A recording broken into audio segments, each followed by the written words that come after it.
So is it the scary Stephen King movie we've been waiting for? Hello everyone, and welcome to Movie Reviews by Josh. My name is Josh Terry. I'm here to provide insights on the latest and greatest movies, and sometimes the not so greatest movies, which leads me to It, because I am one of the few people, according to Rotten Tomatoes, that wasn't really crazy about the latest Stephen King adaptation. Of course, I was one of the few who actually kind of liked Dark Tower, so maybe when it comes to Stephen King, you just don't want to pay attention to anything I have to say. I do kind of value my opinion, so I'm going to go ahead and share it with you as far as It is concerned, which to me just kind of seems like a PG-13 horror movie hiding in an R-rated body. Clown suit, maybe, hiding in a clown suit, something like that. Maybe it's just that I'm not really that afraid of clowns, but I just didn't think it was very scary. About half hour, 45 minutes into this movie, I just thought, you know, this movie is not scary. It's gruesome, it's disturbing, it's creepy, it's definitely creepy, but it's not a scary movie. Now, if you're watching this, chances are you probably already understand the premise.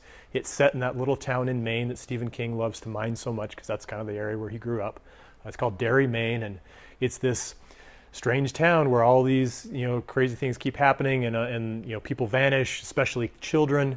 And it turns out that there is this demonic entity that usually shows up as Pennywise the Clown, played by Bill Skarsgård, who is attacking all these little kids. And in the first opening scene, he bites a kid's arm off. And so it's gruesome, it's violent. It definitely earns its R rating. The violence actually, comparatively, compared to what I was expecting, was pretty toned down. Actually, I think the R rating comes mostly from a bunch of 12-year-olds dropping the F-bomb all the time, which, hey, I mean, if you're 12 years old, then maybe that's pretty exciting for you.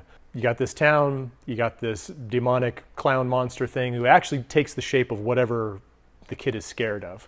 But yeah, and he's squaring off against this band of kids, which again makes it feel like more of a kind of a kid's movie, kind of a PG-13 movie, but it seemed to me like it is an R-rated version of a cross between Stranger Things, the Netflix series, and Stand By Me, which was another popular Stephen King thing. Actually, one of my more preferred Stephen King stories. In a good way and in a bad way. You kind of step back from it and you see that, well, it's about kids and the kids are taking on the monster. And so, it seems like something that kids would more appreciate, but the way that it's presented and the way that it's done, I think it's actually designed more to appeal towards people my age who grew up in the 80s, are going to understand all the references, because the movie is set in the 80s. It was written in the 80s, and then of course there was that 1990 TV series that I think most people are familiar with.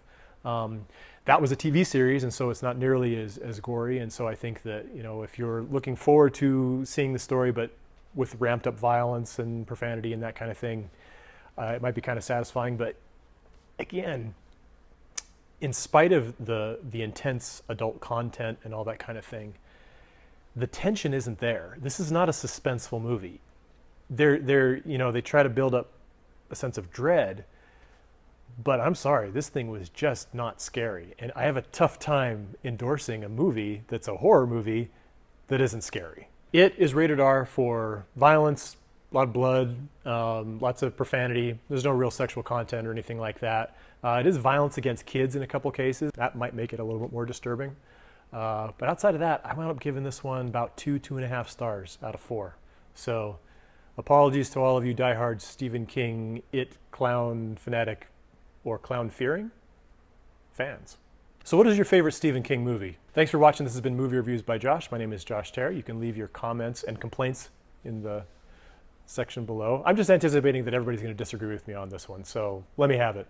We'll see you next time.